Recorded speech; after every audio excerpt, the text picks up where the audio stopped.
एक बहन का कमेंट सेल्फिश हस्बैंड को कैसे हैंडल करें वीडियो बनाने पर मजबूर कर गया। फ्रेंड्स, रिश्तों में सबसे बड़ा दर्द तब होता है जब आपको यह एहसास होने लगे कि आपका पार्टनर सिर्फ अपने बारे में ही सोचता है। वो ना तो आपकी बात को समझता है और ना ही समझने की कोशिश करता है। सिर्फ अपनी ही इच्छाओं को प्रायोरिटी पर रखता है और अपनी ही बातों को मनवाना चाहता है। ऐसे समय में सिर्फ आप ही अपने टूटते हुए रिश्ते को बचाने की कोशिश में लगी हुई हैं। एक्चुअल में सेल्फिश इंसान बुरा नहीं होता, बस अनजाना होता है आपके दिल की दुनिया से। फ्रेंड्स, अगर आप भी ऐसे ही हस्बैंड के साथ डील कर रही हैं और सोच रही हैं कि मैं कैसे सेल्फिश हस्बैंड को संभालूं, कैसे उसे बदलूं, तो आज की ये वीडियो आपके लिए है, जिसमें आज मैं निधि गर्ग आपके साथ शेयर करने वाली हूं कुछ ऐसे पॉइंट्स जिससे आप भी अपने सेल्फिश हस्बैंड के साथ बहुत ही अच्छे से डील कर पाएंगी और धीरे धीरे उन्हें बदल पाएंगी। तो चलिए दोस्तों, शुरू करते हैं रीना और विकास की स्टोरी से। रीना और विकास दोनों पति पत्नी थे। रीना सुबह से लेकर शाम तक घर को संभालती थी, हर चीज को मैनेज करने की कोशिश करती थी, चाहे वो घर हो, बच्चे हो, नौकरी हो। लेकिन विकास, उसे सिर्फ दो ही काम थे, एक उसका मोबाइल और एक उसके बड़े बड़े प्लान्स।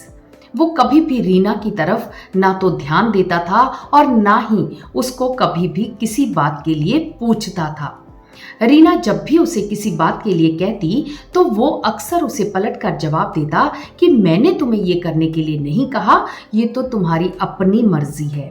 रीना को ये सुनकर बहुत दुख होता। वो अक्सर अपना रिश्ता बचाने के लिए लगातार कोशिश करती रहती थी। लेकिन एक दिन रीना के भी सब्र का बांध टूट गया और वो रोते हुए विकास से कहने लगी कि मैं भी इंसान हूँ, मशीन नहीं हूँ, तुम कभी भी मेरी तरफ ध्यान नहीं देती। उस दिन पहली बार विकास ने उसकी बात को सुना और धीरे धीरे चीजें बदलने लगी। अब रीना ने खुद को बदला, रिश्ते में मजबूती लाई, लेकिन अपने पति को समझाने के कुछ तरीके बदले। अब उनके रिश्ते धीरे धीरे मजबूत होने लगे और वो दोनों एक दूसरे के साथ खुश रहने लगे। अब बात करते हैं कि उसने कौन कौन से तरीकों को अपनाया, जिसमें सबसे पहला तरीका उसने अपनाया कि सीधी लड़ाई नहीं की, क्योंकि अब वो जान गई थी कि सेल्फिश व्यक्ति कभी भी सीधे तर्क को नहीं मानता है, उसे अपनी ही बात सही लगती है। इसलिए अब उसने सीधा टकराना बंद कर दिया और सही टोन, सही समय और सही शब्दों का चुनाव करना शुरू कर दिया, जो लॉजिकल होते थे, जिसकी वजह से धीरे धीरे विकास में परिवर्तन आने लगा और बदलने लगा। क्योंकि कहते हैं कि सीधी लड़ाई कभी भी व्यक्ति को नहीं बदल सकती, लेकिन सही रणनीति आपके रिश्ते को भी पलट सकती है। इसलिए आपको भी सीधा नहीं टकराना है, बल्कि सही रणनीति को ही अपनाना है। इसमें सेकंड काम उसने किया कि एक्सपेक्टेशंस क्लियर कर दी।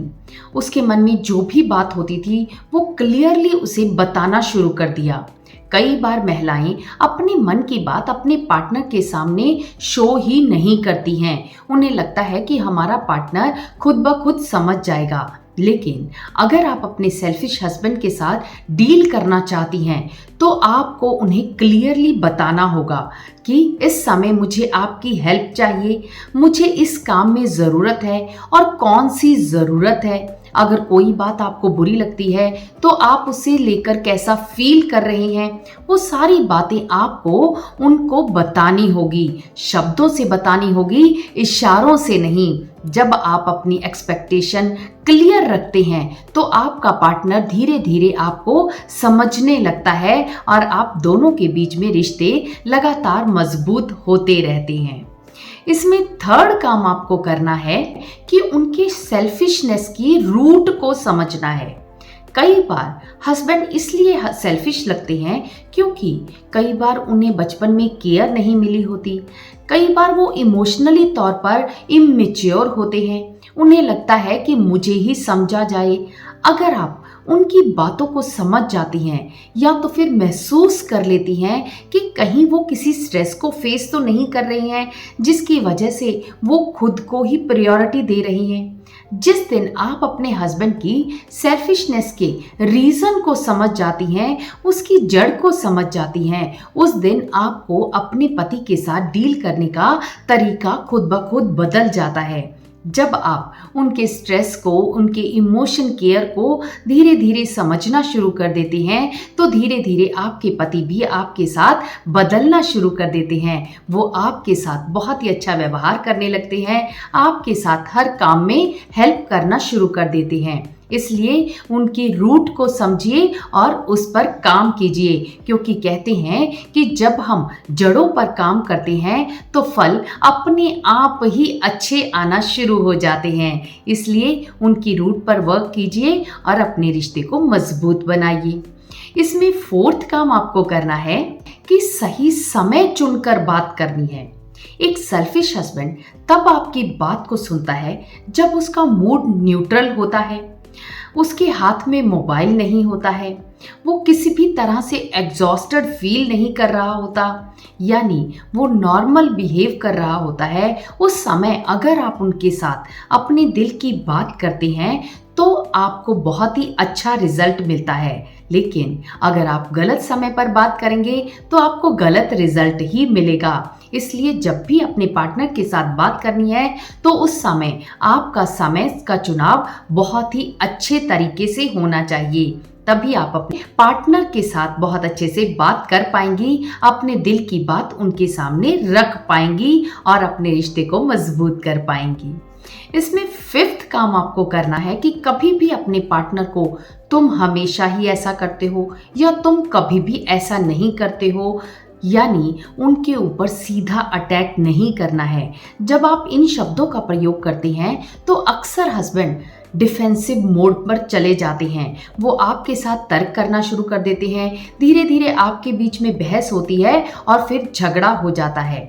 लेकिन अगर आप उन्हें कहती हैं कि जब ऐसा होता है तो मुझे ऐसा फील होता है, जब आप अपने मन की बात को थोड़ा घुमा कर रखते हैं तो वो आपकी बात को सुनने के लिए तैयार हो जाते हैं। इसलिए कभी भी अपने हस्बैंड के साथ बात करते हुए तुम का प्रयोग नहीं करना है, यानी सीधे ही उन पर अटैक नहीं करना है।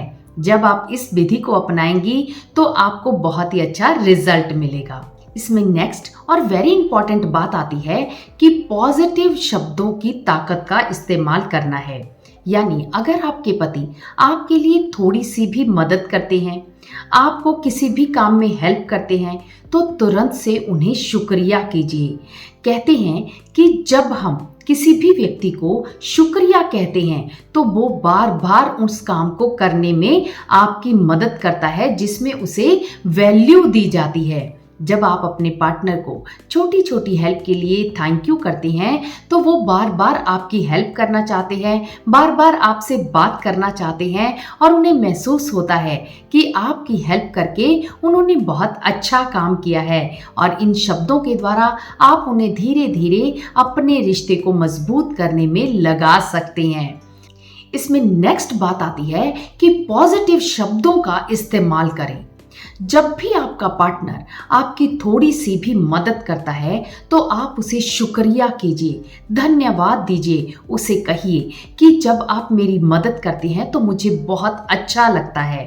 साइकोलॉजी कहती है कि जब एक इंसान को वैल्यू दी जाती है, उसके किए गए काम की सराहना की जाती है, तो वो बार बार उस काम को करने की कोशिश करता है। इसलिए अगर आप अपने पति के साथ बहुत ही अच्छा रिश्ता बनाना चाहती हैं, उनके साथ अच्छे से अपने रिश्ते को निभाना चाहती हैं, तो उन्हें छोटी छोटी बातों के लिए, छोटी छोटी हेल्प के लिए धन्यवाद कहना शुरू कीजिए। ये शब्द छोटा है लेकिन इसका असर बहुत ही ज़्यादा होता है, इसलिए इस शब्द का ज़रूर से इस्तेमाल करें।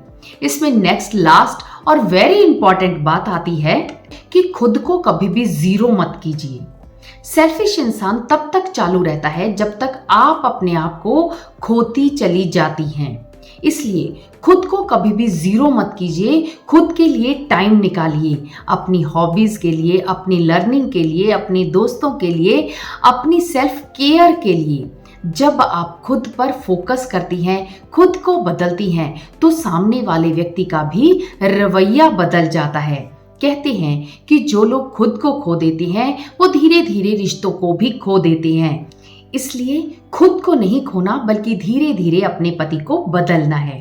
अंत में मैं आपको सिर्फ एक ही बात कहना चाहूंगी कि सेल्फिश पति को बदलना मुश्किल है लेकिन असंभव नहीं है। रिश्ते ना तो एक दिन में बनते हैं और ना ही एक दिन में टूटते हैं, लेकिन अगर हम सही शब्दों का चुनाव करते हैं, सही रणनीति अपनाते हैं, सही समय का चुनाव करते हैं, खुद पर ध्यान रखते हैं, समझदारी से, प्यार से, सही शब्दों से अपने पति को अपने दिल की दुनिया दिखा सकती हैं।